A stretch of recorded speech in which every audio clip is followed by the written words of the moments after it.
നമസ്കാരം.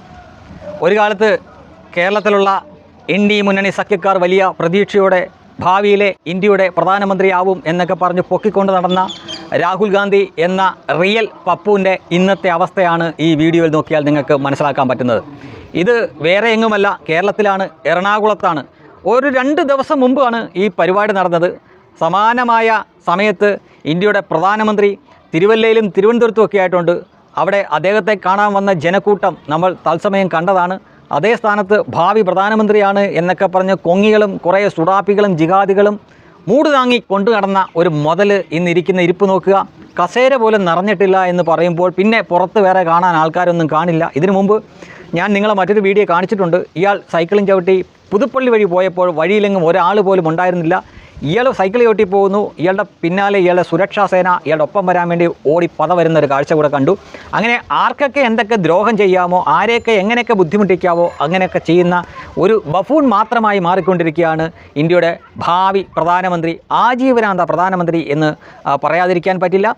രാഹുൽ ഗാന്ധി കേരളത്തിലും വെറും കോമാളിയായി മാറുന്നു. മാത്രമല്ല കേരളത്തിലുള്ള ആളുകൾക്ക് അയാളോടുള്ള ഇഷ്ടം പോയിട്ട് അതൊരു അനിഷ്ടവും വെറുപ്പുമൊക്കെ ആയി മാറുന്നുണ്ടോ എന്നൊരു സംശയമുണ്ട്. കാരണം കഴിഞ്ഞ ഏതാനും ദിവസങ്ങളിൽ നിരന്തരം അയാൾ ഈ കേരളത്തിലെ പലയിടത്തും ഇതുപോലെ തന്നെ സമ്മേളനങ്ങളിൽ പങ്കെടുക്കുന്നു, പ്രസംഗിക്കുന്നു. പക്ഷേ ഒരിടത്തും ഈ പറയുന്ന പോലുള്ള വലിയ ആൾക്കൂട്ടമോ ഇയാളെ കാണാൻ ആകാംക്ഷയോടെ നിൽക്കുന്ന ആളുകളെ ഒന്നും നമുക്ക് കാണാനില്ല.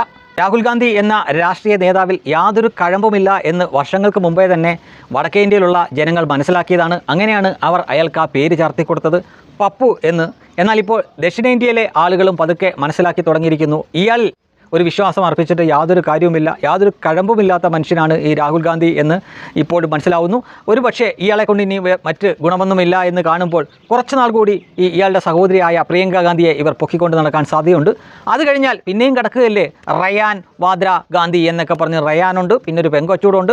ഇതൊക്കെ കഴിയുമ്പോൾ ആരെ ഇവർ പൊക്കിപ്പിടിച്ച് നടക്കും എന്നേ ചോദിക്കാനുള്ളൂ. കാരണം രാഹുൽ ഗാന്ധി വിവാഹിതനല്ല, പ്രിയങ്ക ഗാന്ധി മാത്രമാണ് വിവാഹിത. അവർക്ക് 2 കുട്ടികളുണ്ട്. അതും കൂടെ കഴിഞ്ഞാൽ ഇനിയിപ്പോൾ സാക്ഷാൽ അളിയൻ റോബർട്ട് വാദ്രയെ രംഗത്തിറക്കുമോ എന്ന് ചോദിക്കാനുള്ളത്. എന്നാലും കോൺഗ്രസ്സുകാരെ, നിങ്ങൾ ഈ കേരളത്തിൽ ഭരണം പിടിക്കാൻ പോകുന്നു എന്നൊക്കെയാണല്ലോ നിങ്ങളുടെ അവകാശവാദം. എറണാകുളം ജില്ല കോൺഗ്രസ്സുകാരുടെ കോട്ട എന്നറിയപ്പെടുന്ന ഒരു ജില്ലയാണ്. അവിടെ പോലും ഒരു കോൺഗ്രസിൻ്റെ പരിപാടിയിൽ സാക്ഷാൽ ഭാവി പ്രധാനമന്ത്രിയാവുമെന്ന് നിങ്ങളൊക്കെ പ്രതീക്ഷിച്ച് കൊണ്ടു കിടക്കുന്ന രാഹുൽ ഗാന്ധി വന്ന് ആ പരിപാടിയിൽ പങ്കെടുത്തിട്ട് പോലും അവിടുത്തെ കസേരകൾ ഒഴിഞ്ഞു കിടക്കുന്നു. ഇത് രാഹുൽ ഗാന്ധിയെ കാത്തിരിക്കുന്ന സമയമല്ല. നിങ്ങൾക്ക് നോക്കിയാൽ കാണാൻ പറ്റും, ആ സ്റ്റേജിൽ ഇരിപ്പുണ്ട് രാഹുൽ ഗാന്ധി. ആ സ്റ്റേജിൽ ഇരിക്കുമ്പോഴാണ് കാലി കസേരകൾ നമുക്ക് അവിടെ കാണാൻ പറ്റുന്നത്. ഇത് AI ആണെന്നൊക്കെ പലതും പറഞ്ഞേക്കും. പക്ഷേ ഇത് AI-യുമല്ല, ഒരു തേങ്ങയുമല്ല. ഇത് കറക്റ്റായിട്ടുള്ള കാര്യമാണ്. ഇതവിടെ അതേ ദിവസം തന്നെ ഇവിടെ ഈ ലോകം കണ്ടതാണ്. അദ്ദേഹത്തിൻ്റെ പരിപാടിയിൽ ഈ ശുഷ്കമായിട്ടുള്ള ഒരു സദസ്സിരിക്കുന്നത് കണ്ടതാണ്. അയാൾ ഇപ്പോൾ ഓരോ ദിവസം കഴിയുന്തോറും കൂടുതൽ കോമാളിയായി മാറിക്കൊണ്ടിരിക്കുന്നു. മലയാളികൾ ഒരിക്കൽ വിശ്വസിച്ച് ഇയാൾ എന്തോ തേങ്ങയാവും എന്നൊക്കെ കരുതിയിരുന്നു. പക്ഷേ അവരും മലയാളികൾ കൂടി അയാളെ കൈവിടുന്ന ഒരു കാഴ്ചയാണ് നമ്മളിപ്പോൾ കണ്ടുകൊണ്ടിരിക്കുന്നത്.